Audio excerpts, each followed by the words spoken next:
Obviously, as a club, Halifax Rugby League club, devastated to lose one of our own.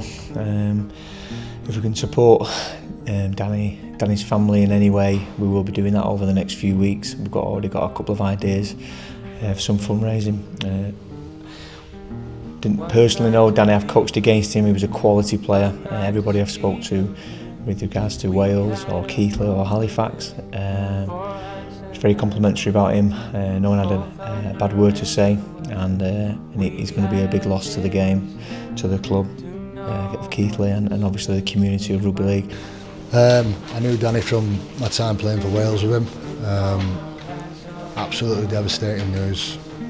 It's one of the things that puts things into perspective, doesn't it? And I hope everyone can, it's proofs in the pudding. I think after 24 hours, 20 grand's been raised for him, and it's amazing how everyone can band together, the Rugby League family, and long may it continue. And always full of laughs, Danny.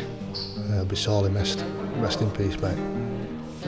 Just a message about Danny. I played with him for a year at Halifax, and I just want to put on record what a good lad he was, how funny guy he was, and just a pleasure to meet him. And I'm pretty fortunate to have met him. It's always extremely sad when anyone suffers someone like this, but something like this. But when you lose a lad from your game and from your town, it's particularly upsetting.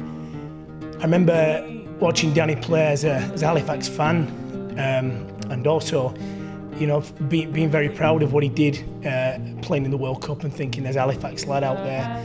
And it is a rugby league town where we stick together, and we admire it regardless of what club they play for, when our boys do well out there. The rugby league community is a very close-knit community, and I know that they will pull together for Danny's family at this time. And my condolences go out to them. Yeah, I knew Danny. He's an absolute great bloke. I travelled a lot with him. I have good memories with him and Gibbo travelling down to Wales. You know, he's going to be sadly missed. All the love and support to his family. Such a sad time when a player of Danny's ability actually finds themselves in this tragedy.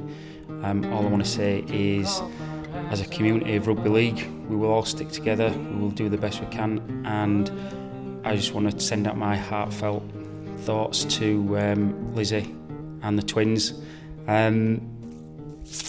We'll always be there for you. I didn't know Danny personally, but I played against him an awful lot, and he was a very good player, a real solid player, and you know, I'd just like to pay him respects and rest in peace, mate. I remember watching Danny play at Bovingdon as a kid from growing up there, and we were always a great player, always a leader, and always one of the best players in town, and became good friends with his family, Gaza.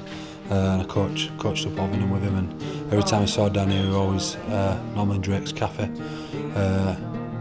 with breakfast like myself, telling stories. Everyone was just around him laughing, and always a time for everyone. And the biggest thing that's come out of it, not only about him as a player, is just the sort of time that he seemed to make for everyone. And not heard one person with a bad word ever about him, and I think that's a big thing, that everyone's just said what such a good bloke he was, and he really was, and he seemed to be like a mate of everyone's, and I've got big respects to him as a player. He was great, and what he did against us in past, and from me being an Halifax fan going and watching him, especially that drop goal over at Featherstone were amazing, and just to his missus and kids, you know, I hope they can get all the support, and we're going to try it as best as a rugby league community. And Gaza and Natalie both come to our gym, and we're going to try to do something for them. Been part of the Fax Fit family, so hopefully we can do that, and rest in peace.